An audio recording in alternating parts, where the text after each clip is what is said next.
Vas-y, je t'ai coupé par contre sur comment tu utilises Fable 5, toi, en fait. C'est la question que je me pose. Alors, Tu creuses quoi? Tu creuses les backstacks, les backtests?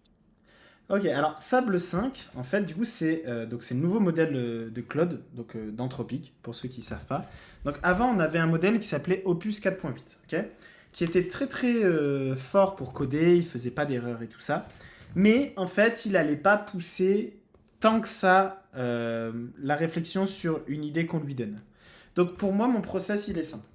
Tout vient d'abord d'une idée de trading que j'ai moi-même. Ok, ça veut dire, je n'utilise pas Claude pour me donner une stratégie de trading. Ensuite, je Ah. vais utiliser Claude pour faire des prompts. Ok, pour donner ce prompt à Claude aussi. Donc comme ça au moins, et donc je vais d'abord travailler le message que je vais lui envoyer. Ok, donc Mm. en fait, ce qui va être important, c'est donc prenons un exemple. On a une hypothèse. Et l'hypothèse est que le prix, on veut mesurer la volatilité et, la direction moyenne des bougies en daily quand la dernière clôture est au-dessus de la moyenne mobile simple 200 ou en dessous. Ok, ça, disons que c'est quelque chose qu'on veut mesurer, qu'on a envie de voir. Ok, on va donner Ouais. ça à Claude, on va dire fais-moi un bon prompt et Fable 5, voilà, pour que je donne encore à Fable 5, pour que on puisse mesurer exactement ce que je veux. Voilà le fichier de data que je vais donner, voilà ce qu'il contient, et voilà une idée de comment on pourrait faire. Et par lui-même, il va réfléchir, il va dire ok, et il va réfléchir, donc ça va prendre du temps. Ok, Alex veut Mm. ça, pour faire ça, machin truc, on peut faire tel test, tel test, tel test. Tac, tac, tac. Et il va pousser le truc. Il va regarder un peu les tests qui seraient OK. Là, il me donne des datas en 1 minute. Il les faut en daily. Donc, je dois d'abord dire à Claude de rassembler ces datas pour avoir des datas daily. OK, machin. À la fin, il te sort un prompt. OK. Ouais. Ce prompt, tu le donnes à Claude Fable 5. Tu lui donnes les datas. Donc là, il a vraiment un contexte et il y a eu une première réflexion plus précise sur comment on peut faire. Et donc là, Fable 5, il va le mettre en œuvre. Il va se mettre à travailler dessus. Il va dire ok, ok, boum, je crée le truc. Il va créer un Google Colab. Il va faire un code. Il va l'exécuter. Et boum, boum, boum, boum, boum. Il va avancer sur un premier test de backtest. Ensuite, il va me donner des résultats.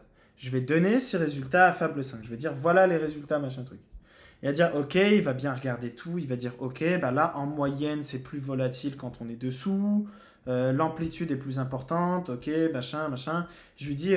Et ensuite, par exemple, à partir de là, tu peux lui dire suggère-moi quelque chose qui serait intéressant à développer. Ça veut dire quelle information supplémentaire du résultat qu'on vient d'obtenir on pourrait avoir. Et par exemple, il va te dire bah ok, on va essayer aussi de mesurer ce qu'on appelle les tail events, donc les événements extrêmes, à quel point ils apparaissent dessous ou au-dessus de la moyenne mobile 200. Ok, et puis là, tu sais, il va avoir des idées, il va me faire une suggestion, il va me dire, tiens, regarde, est-ce que ça t'intéresse qu'on mesure ça? Est-ce que ça t'intéresse qu'on mesure ça? Qu'on mesure ça, qu'on mesure ça? Et toi, en gros, de base, tu avais une idée, donc par exemple, de filtre de tendance au-dessus de la moyenne mobile 200 ou en dessous, ok? Tu avais une idée, et là, il te donne d'autres idées que ces datas peuvent mener, tu vois. Et tu dis, ok, bah oui, ok, en fait, moi, je cherche à mesurer mes risques, donc en fait, on va mesurer aussi la probabilité en intraday d'avoir un crack sur 15 minutes de temps. Okay, et donc, vu qu'il a les datas en 1 minute, il va dire ok, et donc ça en fait, tu as envie de le mesurer. Donc là, tu le donnes encore à Fable. Il va réfléchir à faire le prompt, le nouveau prompt. Il va dire ok, bah là, les datas en 1 minute, il faut les transformer en 15 minutes. Prendre celles qui sont quand la clôture daily, est sous la moyenne mobile 100 daily, mesurer l'amplitude et la probabilité de risque de gros événements, tout ça, tout ça. Et puis tu peux lui donner un contexte. Dans l'environnement Profirm, où Ouais, les règles d'accord. sont ça, mesurer la variance, tout ça, tout ça. Et derrière, après, ok, il te refait un prompt. Tu le redonnes. Là, il te redonne des tests. Et en fait, tu peux faire parler comme ça. C'est quoi le problème que tu expliques là? C'est sur Claude, Maxime, sur Claude. Avec Claude. Mais voilà un peu le D'accord, mais processus. du coup, toi, tu l'utilises vraiment, ouais, du coup, pour améliorer, pour chercher, améliorer vraiment ta probabilité de trade. Tu te C'est dis, à ça. ce moment-là, tac, j'ai fait les tests, etc. Je sais que j'ai tant de chances de machin. Bah, c'est une manière très professionnelle, je trouve, d'avancer là-dedans.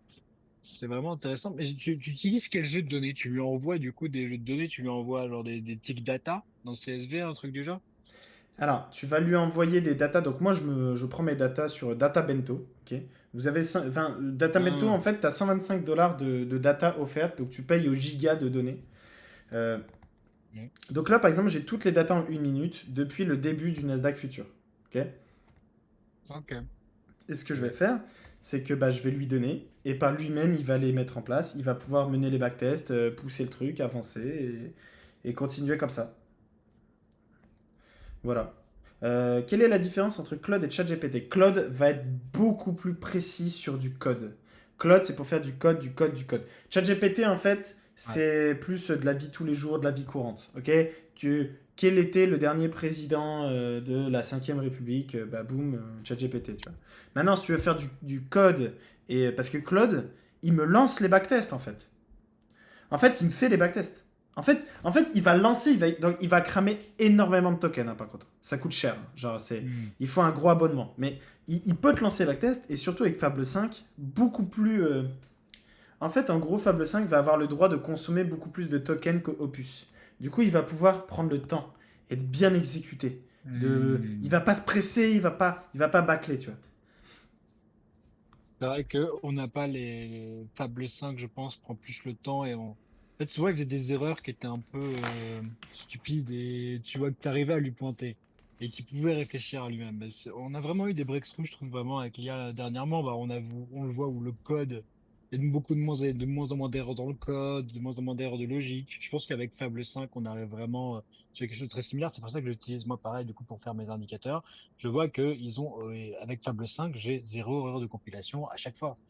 Tu vois, du coup, et le code est détaillé et bien, ce qu'on n'a pas chez Gemini ou ChatGPT par exemple. C'est vrai. Il y a Maxime qui pose une très bonne question. Il dit: est-ce que tu es sûr des infos des backtests? Parce que l'IA se trompe quand même encore beaucoup. Et c'est une très bonne question. Et en fait, pour ça, tu peux, quand il te fait les backtests, il te donne le fichier où il a exécuté ses backtests. Et donc après, toi, tu peux l'ouvrir dans ton Google Colab ou ton VS Code. Et en fait, regarder un peu comment ça a été fait. Et tu peux faire vérifier le code par un autre chat, par Hmm. exemple, et voir s'il y avait eu des grosses erreurs, tout ça. Donc tout ça, tu peux le vérifier, et donc oui, à la fin, tu es sûr des infos que tu as dans les backtests. Après, attention, le Ça, je but du pense que c'est une backtest, très bonne manière. le but du backtest, c'est jamais de te dire de trouver une stratégie miracle. Le but du backtest, c'est de mesurer la. En fait, en Python, tu peux aller loin parce que tu peux mesurer la stabilité de tes variables. Ok. Donc, par exemple, ta moyenne mobile. Est-ce que quand on regarde le filtre, est-ce que ça change grand-chose? Par exemple, au lieu de prendre la 200, bah, tu prends la 190, la 180, 170. Il va tester toutes les variables en fait. Et tu vas voir en fait à quel point ça impacte. Et à la fin, en fait, tu vas pouvoir. Le but, en gros, si. Bah, là, c'est juste un filtre. Donc, en l'occurrence, c'est pas pour faire une stratégie. Mais quand tu fais une stratégie, le but, c'est pas d'avoir la stratégie où c'est la combinaison parfaite, disons, de moyenne mobile qui a fonctionné dans le passé. Parce que ça fonctionnera pas. Ouais, Le but, c'est de regarder à si l'over. les paramètres voisins, donc si tu changes un peu les paramètres de plus ou moins 20%, est-ce que dans le temps, ça reste un plateau? Est-ce que les autres paramètres permettent quand même de fonctionner? Ça, par exemple, c'est une bonne manière d'éviter un peu d'overfitting. Pensez à vous abonner si ce n'est pas encore fait, mettre un petit like. Et puis, Nickel. bah, c'est top.